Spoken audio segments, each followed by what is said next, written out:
Florence L. Barclay. Chapter 18. The Napoleon of the Moors. On the bearskin rug, with his back to the fire, stood Dr. Robert Mackenzie, known to his friends as Dr. Rob, or Old Robbie, according to their degrees of intimacy. Jane's first impression was of a short, stout man in a sealskin waistcoat which had seen better days, a light box-cloth overcoat 3 sizes too large for him, a Napoleonic attitude, little spindle legs planted far apart, arms folded on chest, shoulders hunched up, which led one to expect, as the eye travelled upwards, an ivory-white complexion, a Roman nose, masterful jaw, and thin lips folded in a line of conscious power. Instead of which, one found a red, freckled face, a nose which turned cheerfully skyward, a fat pink chin, and drooping sandy mustache. The only striking feature of the face was a pair of keen blue eyes, which, when turned upon anyone intently, almost disappeared beneath bushy red eyebrows, and became little points of turquoise light. Jane had not been in his presence 2 minutes before she perceived that when his mind was working he was entirely unconscious of his body, which was apt to do the most peculiar things automatically, so that his friends had passed around the remark, "Robbie chews up dozens of good pen-holders, while Dr. Mackenzie is thinking out excellent prescriptions." When Jane entered, his eyes were fixed upon an open letter, which she instinctively knew to be Deryck's, and he did not look up at once. When he did look up, she saw his unmistakable start of surprise. He opened his mouth to speak, and Jane was irresistibly reminded of a tame goldfish at Overdene, which would rise to the surface when the Duchess dropped crumbs. He closed it without uttering a word, and turned again to Deryck's letter, and Jane felt herself to be the crumb, or rather the camel, which he was finding it difficult to swallow. She waited in respectful silence, and Deryck's words passed with calming effect through the palpitating suspense of her brain. "The Gaelic mind works slowly, though it works exceeding sure. He will be exceeding sure that I am a very poor judge o' women." At last the little man on the hearth-rug lifted his eyes again to Jane's, and, alas, how high he had to lift them. "Nurse, he said inquiringly, and Jane thought his searching eyes looked like little bits of broken blue china in a haystack. "Rosemary Gray," replied Jane meekly, with a curtsy in her voice, feeling as if they were rehearsing amateur theatricals at Overdene, and the next minute the Duchess's cane would rap the floor, and they would be told to speak up and not to be so slow. "Ah," said Dr. Robert Mackenzie, "I see." He stared hard at the carpet in a distant corner of the room, then walked across and picked up a spline broken from a bass broom, brought it back to the hearth-rug, examined it with minute attention, then put one end between his teeth and began to chew it. Jane wondered what was the correct thing to do at this sort of interview, when a doctor neither sat down himself nor suggested that the nurse should do so. She wished she had asked Deryck, but he could not possibly have enlightened her, because the first thing he always said to a nurse was, "My dear nurse so-and-so, pray sit down." People who have much unavoidable standing to do should cultivate the habit of seating themselves comfortably at every possible opportunity. But the stout little person on the hearth-rug was not Deryck, so Jane stood at attention, and watched the stiff bit of bass wag up and down, and shorten, inch by inch. When it had finally disappeared, Dr. Robert Mackenzie spoke again. "So you have arrived, Nurse Gray," he said. Truly the mind of the Scotchman works slowly, thought Jane, but she was thankful to detect the complete acceptance of herself in his tone. Deryck was right, and oh, the relief of not having to take this unspeakable little man into her confidence in this matter of the deception to be practiced on Garth. "Yes, sir, I have arrived," she said. Another period of silence. A fragment from the bass broom reappeared and vanished once more, before Dr. Mackenzie spoke again. "I am glad you have arrived, Nurse Gray," he said. "I am glad to have arrived," sir," said Jane gravely, almost expecting to hear the Duchess's delighted "ha-ha" from the wings. The little comedy was progressing. Then suddenly she became aware that during the last few minutes Dr. Mackenzie's mind had been concentrated upon something else. She had not filled it at all. The next moment it was turned upon her, and two swift turquoise gleams from under the shaggy brows swept over her with the rapidity and brightness of searchlights. Dr. Mackenzie commenced speaking quickly with a wonderful rolling of R's. "I understand, Miss Grey, you have come to minister to the patient's mind rather than his body. You need not trouble to explain. I have it from Sir Derek Brand, who prescribed a nurse companion for the patient, and engaged you. I fully agree with his prescription, and, allow me to say, I admire its ingredients." Jane bowed, and realized how the Duchess would be chuckling. What an insufferable little person! Jane had time to think this while he walked across the room to the tablecloth, bent over it, and examined an ancient ink spot. Finding a drop of candle grease near it, he removed it with his thumbnail, brought it carefully to the fire, and laid it on the coals. He watched it melt, fizzle, and flare, with an intense concentration of interest. Then he jumped round on Jane, and caught her look of fury. "And I think there remains very little for me to say to you about the treatment, Miss Grey," he finished calmly. "You will have received minute instructions from Sir Derek himself. The great thing now is to help the patient to take an interest in the outer world. The temptation to persons who suddenly become totally blind is to form a habit of living entirely in a world within, a world of recollection, retrospection, and imagination, the only world, in fact, in which they can see." Jane made a quick movement of appreciation and interest. After all, she might learn something useful from this eccentric little Scotchman. Oh, to keep his attention off rubbish on the carpet and grease spots on the tablecloth. "Yes," she said, "do tell me more." "This," continued Dr. Mackenzie, "is our present difficulty with Mr. Dalmain. There seems to be no possibility of arousing his interest in the outside world. He refuses to receive visitors. He declines to hear his letters. Hours pass without a word being spoken by him.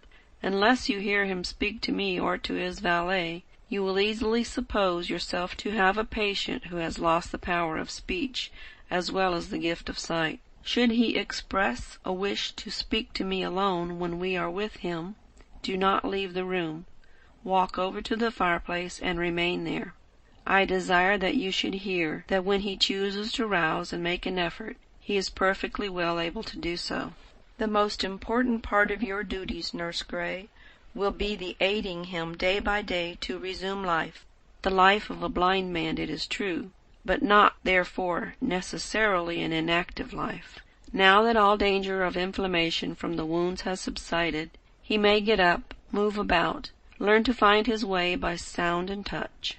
He was an artist by profession. He will never paint again, but there are other gifts which may form reasonable outlets to an artistic nature." He paused suddenly, having apparently caught sight of another grease spot, and walked over to the table, but the next instant jumped round on Jane, quick as lightning, with a question. "Does he play?" said Dr. Rob. But Jane was on her guard even against accidental surprises. "Sir Derek did not happen to mention to me, Dr. Mackenzie, whether Mr. Dalmain is musical or not." "Ah, well," said the little doctor, resuming his Napoleonic attitude in the center of the hearth-rug, "you must make it your business to find out. And by the way, nurse, do you play yourself?" "A little," said Jane. "Ah," said Dr. Rob, "and I dare say you sing a little too?" Jane acquiesced. "In that case, my dear lady, I leave most explicit orders that you neither sing a little nor play a little to Mr. Dalmain. We who have our sight can just endure while people who play a little show us how little they can play." because we're able to look round about us and think of other things. But to a blind man with an artist's sensitive soul, the experience might culminate in madness. We must not risk it. I regret to appear uncomplimentary, but a patient's welfare must take precedence of all other considerations." Jane smiled. She was beginning to like Dr. Rob. "I will be most careful," she said, "neither to play nor to sing to Mr. Dalmain." "Good," said Dr. Mackenzie. "But now let me tell you what you most certainly may do by and by. Lead him to the piano. Place him there upon a seat where he will feel secure. None of your twirly, rickety stools. Make a little notch on the keyboard by which he can easily find middle C. Then let him relieve his pent-up soul by the painting of sound pictures. You will find this will soon keep him happy for hours. And if he is already something of a musician, as that huge grand piano with no knick-knacks on it indicates, he may begin that sort of thing at once, before he is ready to be worried with the Braille system or any other method of instructing the blind. But contrive an easy way, a little notch in the woodwork below the note, by means of which, without hesitation or irritation, he can locate himself instantly at middle C. Never mind the other notes. It is all the seeing he will require once he is at the piano. Ha ha, not bad for a Scotchman, eh, Nurse Gray?" But Jane could not laugh, though somewhere in her mental background she seemed to hear laughter and applause from the Duchess. This was no comedy to Jane. Her blind Garth at the piano, his dear beautiful head bent over the keys, his fingers feeling for that pathetic little notch to be made by herself below middle C. She loathed this individual who could make a pun on the subject of Garth's blindness, and in the back of her mind Tommy seemed to join the Duchess, flapping up and down on his perch and shrieking, "Kick him out! Stop his jaw!" "And now," said Dr. Mackenzie unexpectedly, "the next thing to be done, Nurse Gray, is to introduce you to the patient." Jane felt the blood slowly leave her face and concentrate in a terrible pounding at her heart, but she stood her ground and waited silently. Dr. Mackenzie rang the bell. Simpson appeared. "A decanter of sherry, a wine-glass, and a couple of biscuits," said Dr. Rob. Simpson vanished. "Little beast," thought Jane, "at 11 o'clock in the morning." Dr. Rob stood and waited, tugging spitefully at his red mustache and looking intently out of the window. Simpson reappeared, placed a small tray on the table, and went quietly out, closing the door behind him. Dr. Rob poured out a glass of sherry, drew up a chair to the table, and said, "Now, nurse, sit down and drink that, and take a biscuit with it." Jane protested. "But indeed, doctor, I never—" "I have no doubt you never," said Dr. Rob, "especially at 11 o'clock in the morning. But you will today. So do not waste any time in discussion. You have had a long night journey. You are going upstairs to a very sad sight indeed, a strain on the nerves and sensibilities. You have come through a trying interview with me, and you are praising heaven it is over. But you will praise heaven with more fervency when you have drunk the sherry. Also, you have been standing during 23 minutes and a half. I always stand to speak myself, and I prefer folk should stand to listen. I can never talk to people while they loll around. But you will walk upstairs all the more steadily, Nurse Rosemary Gray, if you sit down now for 5 minutes at this table."